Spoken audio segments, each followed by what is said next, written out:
बारिश हो रही है, खिड़की के शीशे पर एक मधुर ताल, फिर आकाश फट पड़ता है।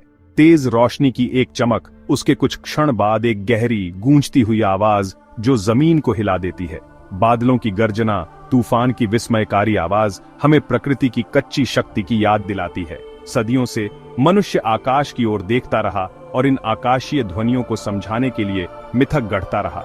आज हम गर्जना के पीछे के विज्ञान को समझते हैं।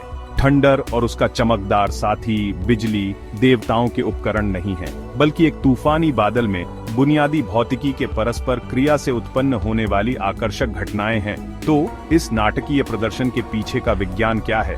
थंडर को समझने के लिए हमें पहले इसके स्रोत बिजली को समझना होगा। बिजली, सीधे शब्दों में कहें तो, एक विशाल विद्युत डिस्चार्ज है। आकाश में एक विशाल बैटरी की कल्पना करो।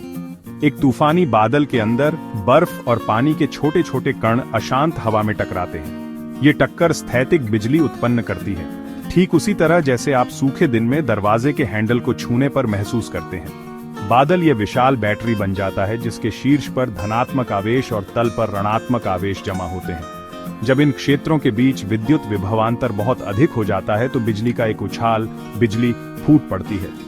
ये विद्युत डिस्चार्ज बादल के भीतर दो अलग अलग बादलों के बीच या बादल और जमीन के बीच भी हो सकता है। अब एक पल के लिए एक मजबूत विद्युत धारा ले जाने वाले धातु के तार की कल्पना करें। तार गर्म हो जाता है ना? बिजली और भी शक्तिशाली विद्युत धारा होने के कारण अपने आसपास की हवा के साथ भी ऐसा ही करती है। एक सेकंड के एक अंश में बिजली जिस हवा से होकर गुजरती है उसे 50,000 डिग्री फ़ारेनहाइट तक गर्म कर देती है।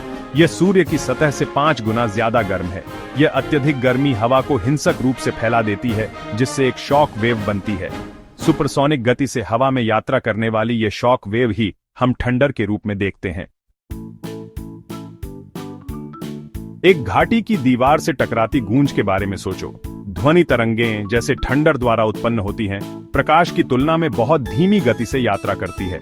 यही कारण है कि हम पहले बिजली की चमक देखते हैं और फिर कुछ क्षण बाद थंडर की आवाज सुनते हैं। बिजली की चमक और थंडर की आवाज के बीच के सेकंड्स को गिनकर तूफान की दूरी का अनुमान लगाया जा सकता है। प्रत्येक 5 सेकंड लगभग 1 मील का प्रतिनिधित्व करते हैं। अगली बार जब आप आंधी का अनुभव करें तो इसे आजमाएं। इसलिए थंडर केवल एक ध्वनि नहीं है, बल्कि एक ध्वनि प्रतिध्वनि है, बिजली द्वारा छोड़ी गई विशाल ऊर्जा का प्रमाण है। यह हमें याद दिलाता है कि प्रकृति की प्रतीत होने वाली अराजकता के बीच भी भौतिकी के नियमों द्वारा नियंत्रित एक सुंदर और जटिल व्यवस्था मौजूद है।